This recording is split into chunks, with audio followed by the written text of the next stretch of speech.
percebendo o que eu estou percebendo na rua, vendo o que eu estou vendo, eu já mudei completamente de opinião. Eu vi que a Câmara realmente é um instrumento a favor do policial e a favor da sociedade. E, ora, tem problema nenhum a gente errar e a gente mudar de opinião. O governador de São Paulo, Tarcísio de Freitas, participou recentemente de uma roda de entrevistas e, como já era esperado, os jornalistas militantes presentes tinham uma inclinação ideológica bem clara. Durante a conversa, ele precisou responder a perguntas muitas vezes carregadas de viés, mas, como de costume, soube se posicionar com firmeza e clareza. Tarcísio abordou diversos temas importantes, desde as ações realizadas em São Paulo até suas visões sobre o cenário político nacional. Também falou sobre o ex-presidente Jair Bolsonaro e comentou suas perspectivas para o futuro, levantando a questão sobre uma possível candidatura nas eleições de 2026, seja para a presidência ou para a reeleição como governador. Apesar dos desafios impostos por um ambiente claramente adverso, Tarcísio conduziu a entrevista com segurança e propriedade. Agora é hora de conferir tudo o que foi dito. Assistam ao vídeo e deixem suas opiniões nos comentários sobre cada ponto abordado pelo governador. O seu tempo e que polemizou, que foi a questão da violência policial, várias imagens, mas talvez aquela da ponte, do policial que está preso, jogando aquela pessoa na ponte, foi aqui naquele momento ganhou uma repercussão nacional muito importante. O senhor, inclusive, mudou a sua posição sobre câmeras corporais. Eu queria ouvi-lo e também até para ouvi-lo no pessoal. Qual foi a sua sensação ao olhar aquelas imagens, a sua reação quando o senhor pegou aquela imagem e olhou pela primeira vez assim e como governador do estado? Rodolfo, isso mexe com a gente, né? É uma imagem que a gente não quer ver. Isso não representa a Polícia Militar do Estado de São Paulo, que é uma polícia bicentenária, é uma polícia de excelência. A gente tem que ter ideia aqui de alguns números.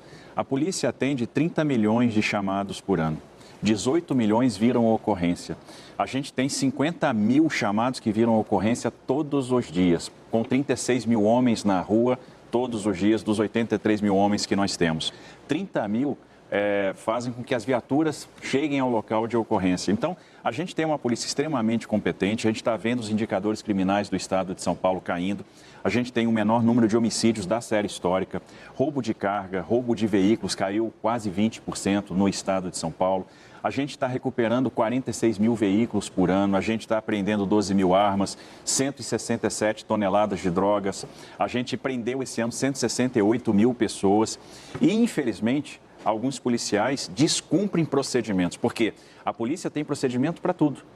E qual é a nossa posição? É de repudiar veementemente. A gente está conduzindo esses profissionais à corregedoria, eles estão ficando afastados do serviço, estão tendo essas infrações disciplinares estão sendo punidas. Isso vai culminar lá na frente com a expulsão desses profissionais e a gente vai mostrar que não vai haver tolerância para o desvio, para a má conduta, porque isso mancha a instituição e nós não queremos isso. Isso descredibiliza a polícia militar e isso é ruim para a sociedade. Claro. A gente precisa de uma polícia forte, de uma polícia que consiga evitar o crime, proteger o cidadão. E é isso que a gente quer. E a polícia tem todo o instrumento para fazer isso, porque tem preparo, nós temos excelentes profissionais, um oficialato que se prepara ao longo da vida, vai fazendo cursos de especialização e, obviamente, nós vamos tomar as providências para corrigir o rumo.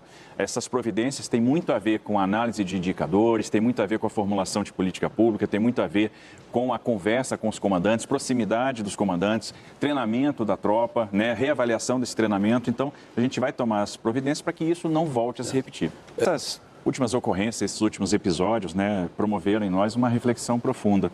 E qual é a conclusão que a gente chega? É que a gente tem uma deficiência na formulação de política de segurança pública. Isso não é só o estado de São Paulo, isso é geral. Mas a gente está fazendo essa reflexão aqui para o estado de São Paulo. A gente consegue, com muita clareza, formular a política pública de saúde, formular a política pública de educação, e quando chega na segurança, parece que a gente acaba ficando restrito à discussão de polícia. Vamos aumentar o efetivo, vai colocar câmera, vamos comprar equipamento, mas não é isso. A gente, às vezes, não faz a discussão do que a gente quer resolver. Qual é o crime que tem que ser alvo nosso? E aí isso tem a ver com a percepção de segurança. A gente tem gastado muita energia no combate ao crime organizado. E, de fato, a gente tem que combater porque o crime organizado afeta hoje até os negócios lícitos, interfere em quem está jogando a regra do jogo. Mas o que incomoda o cidadão hoje? O assalto.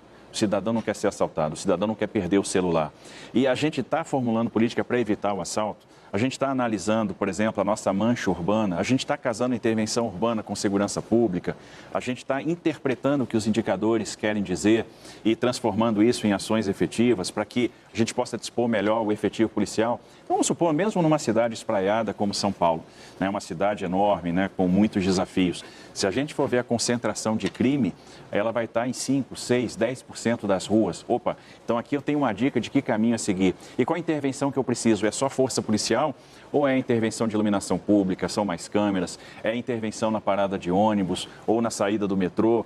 Então é essa discussão, essa reflexão que a gente tem que fazer agora enquanto formulador de política pública para melhorar a segurança, diminuir essa quantidade de roubos, dar a sensação de segurança para aquela pessoa que perde o celular, que sofre com isso. Então, é nessa linha que a gente vai atuar, analisando, interpretando os indicadores, fazendo uma coisa que a gente não fazia. Eu recebo os indicadores criminais todo mês, mas a gente não fazia uma reunião, por exemplo, com a Polícia Militar, com os comandantes de policiamento de área, para entender qual é exatamente o problema naquela área e o que aqueles indicadores estão representando. Ou cobrar, por exemplo, a produtividade da Polícia Civil em termos de resolução de crimes. Então, são correções de rota que a gente se vê obrigado a fazer e é isso que a gente vai procurar praticar. O governo presta menos atenção, pela opinião pública, talvez nos números, não é? A segurança pública no estado de São Paulo, em vários governos, é um caso de sucesso, na verdade, para o Brasil, no parâmetro do Brasil. Foi mais de 40 homicídios por 100 mil habitantes para 7,8. 7,8. Hoje, 5,7 por cada 100 mil habitantes. Que é o menor índice da série histórica. É o menor indicador do Brasil. Eu estou pegando os dados de 2023. 2023, 7,8. Metade de Minas Gerais, que é um estado que poderia ser comparável, quer dizer, um estado grande, envolvido. Então, quer dizer, São Paulo é um caso de sucesso. Então, a minha primeira pergunta, assim, como alguém gosta de política pública, assim, por que São Paulo conseguiu esses resultados? Né? Se a gente não entender por que São Paulo reduziu o número de homicídios, a gente não consegue entender qual é o caminho, né? Então, eu acho que esse é um ponto fundamental. Assim, por que São Paulo, ao longo de muitos governos, conseguiu uma redução sustentável, contínua, consistente do número de homicídios por 100 mil habitantes? Disparando, assim, junto com Santa Catarina. Santa Catarina é um estado muito menor, com outras características. São Paulo é um estado, quer dizer, do tamanho com muitos desafios. Qual é a explicação para isso? Eu acho que nós temos uma polícia muito profissionalizada e é por isso que eu digo que a gente não pode confundir os erros de agora, esses erros em sequência, com o que é a polícia militar.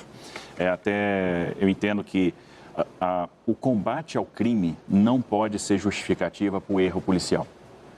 E, por outro lado, o erro policial também não pode ser justificativa para o não combate ao crime. Então, a gente tem que manter numa estrada e entender quais são os contornos, quais são os limites que nós temos. Os governadores que passaram, os governos que passaram tiveram a preocupação de profissionalizar a polícia, de blindar a polícia de interferência política, de respeitar a hierarquia. E isso, obviamente, trouxe resultados positivos. E os números de São Paulo, de fato, são muito interessantes. São os menores, é o menor índice de homicídios do Brasil. Algumas políticas públicas foram muito bem sucedidas. E muitas vezes a gente até não entende, ou eu vou falar em especial das câmeras, né? O Rodolfo citou, eu tinha uma posição mais resistente no início, e aí hoje com 2 anos de mandato e percebendo o que eu estou percebendo na rua, vendo o que eu estou vendo, eu já mudei completamente de opinião. Eu vi que a Câmara realmente é um instrumento a favor do policial e a favor da sociedade. E, ora, tem problema nenhum a gente errar e a gente mudar de opinião. E o pessoal acha que não mudou de opinião por causa do que aconteceu nessas últimas semanas. Não, a gente mudou de opinião lá atrás. Por isso que quando a gente conduziu o novo processo de Câmara, a gente já conduziu um processo para 12 mil e a nossa ideia é chegar a 15 mil. Então, a gente paulatinamente vai aumentar a quantidade de câmaras, porque a gente percebe que, de fato, é um instrumento para a segurança do policial, que, ao fim e ao cabo, é quem está... É o elo mais fraco dessa história. É quem tem que combater o crime e quem está mais exposto. Quem precisa de segurança jurídica, quem precisa da proteção do Estado, quem precisa de orientação para não descumprir regra, porque quando há o descumprimento de regra, é a primeira pessoa que vai pagar. A autorização da força como a polícia tem. Então, constitucionalmente, a gente dá a possibilidade da polícia usar a força. Obviamente, se a gente dá essa possibilidade para a polícia usar a força, ela também precisa da autocontenção, dos mecanismos que garantem o controle interno e a contenção. Isso está muito claro na minha cabeça agora. Recentemente, eu tive acompanhando o teste das novas câmaras, porque é óbvio que agora a gente fica pisando em ovos. O discurso ficou muito contaminado e muito reduzido, o discurso da segurança pública muito reduzido à questão das câmaras, o que é um erro também. Câmara é um componente, nós temos diversos outros, né? E obviamente, tudo que é feito agora aqui no Estado, quando se fala em câmara, traz a desconfiança por causa da postura pretérita nossa.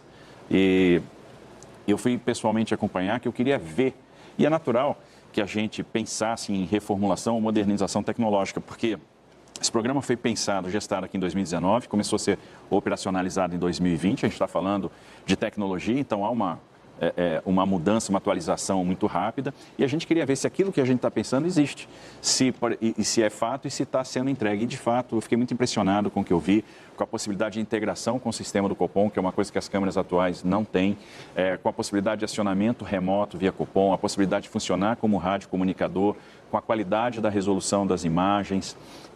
Então, o controle do posicionamento do policial via GPS, dos relatórios, né, das trilhas de auditoria que são geradas. Então, dá muito mais governança, tem muito mais instrumentos e eu tenho certeza que vai ser um instrumento à disposição da polícia. Por isso que a gente vai ter segurança também para dar os próximos passos e para aumentar a utilização das câmeras. Governador, tem uma decisão. Eu acho que, primeiro, a gente precisa respeitar a autonomia dos estados para definir, até porque quem paga a conta é o Estado. Quando a gente faz essa discussão da gravação ininterrupta ou não, a gente tem que pensar na eficiência. Essa é a grande questão. E aí, analisando o que a gente tem hoje. Eu tenho uma câmera hoje que está em operação que faz a gravação ininterrupta.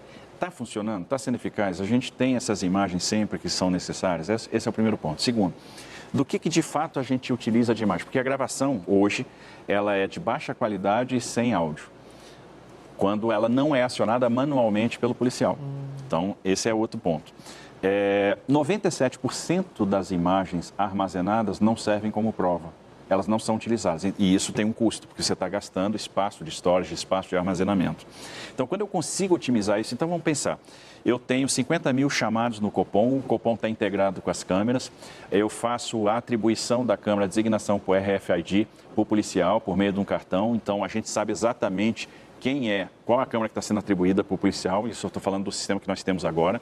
O policial pega a câmera e a DOCA já aponta para o policial qual é aquela mais viável, que tem mais autonomia, que está com mais bateria. E a câmera que a gente está adquirindo tem mais bateria do que a passada, que é um problema que tínhamos, que é o descarregamento.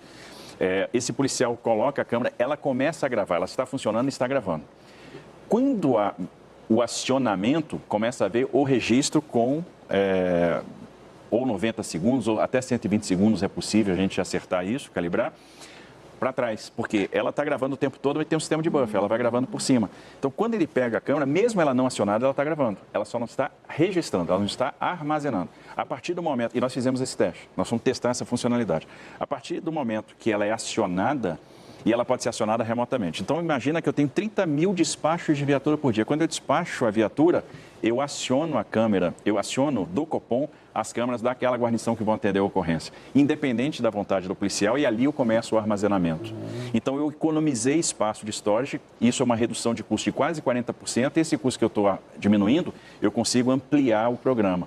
Ou seja, se eu tenho a garantia que eu estou fazendo o acionamento remoto e aquela guarnição que foi despachada com uma determinada ocorrência vai ter o acionamento remoto, tem a funcionalidade do acionamento também por Bluetooth, então a gente monta uma rede mesh e uma câmera vai acionando a outra de quem está na proximidade, eu tenho a garantia para evitar que, eventualmente, um mau policial, ou descumprindo uma determinação, não faça o acionamento que tem que fazer.